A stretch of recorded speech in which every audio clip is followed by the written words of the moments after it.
evening, students of Central Modern School, Class 4. This is your Rituparna ma'am, and today I will take your English 2 class. Quickly turn to page 54 of your Wind Chimes book. Today we will do chapter number 7, which is a poem, Imagination, written by Sir George Bernard Shaw. Students, this video is connected to the lesson plans of 22nd and 24th July.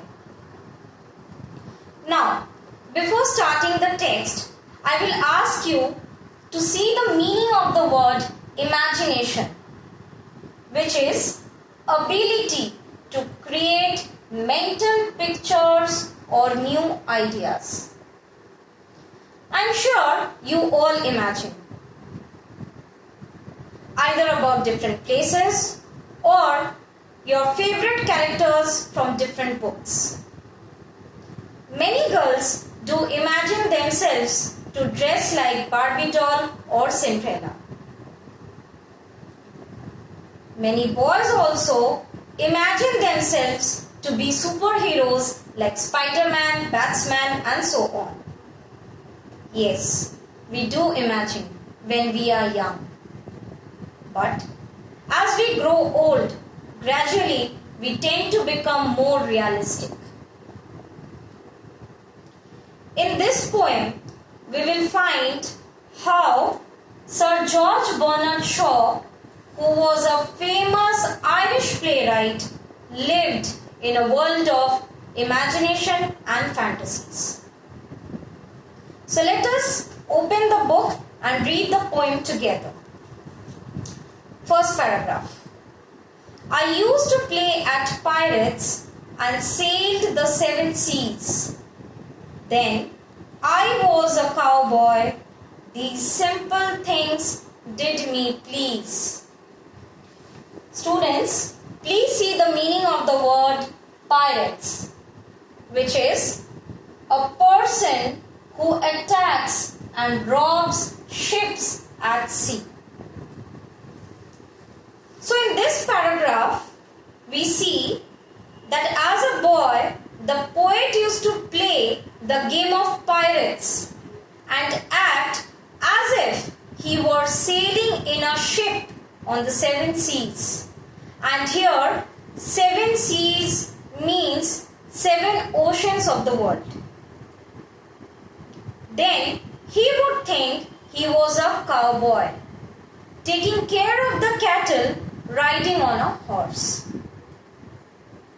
Now let us read the second paragraph together. I had a vivid imagination. Adventure was always on my mind.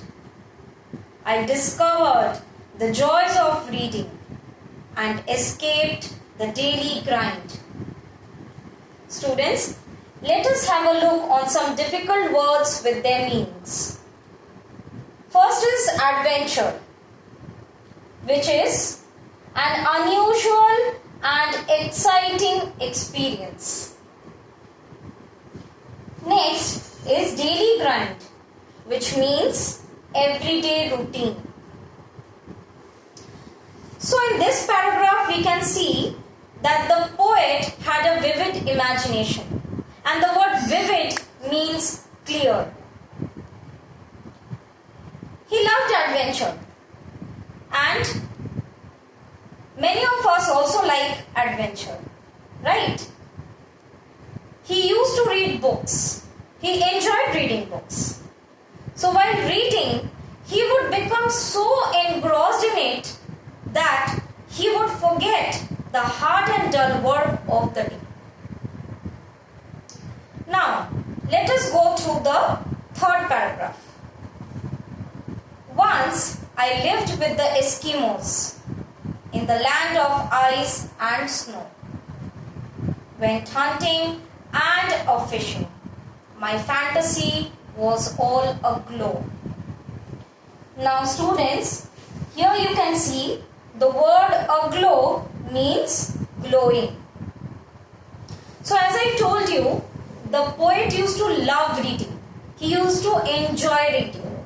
So once, after reading a book on the life of Eskimos, he imagines himself living with them and goes hunting and fishing. And all these fantasies were always growing on his mind. So students, today we have done the first 3 paragraphs. In the next class, we will continue this poem and do the next 4 paragraphs. Hope this explanation is clear. Please go through the lesson plan and then solve the exercises given in your prescribed school copies. Thank you.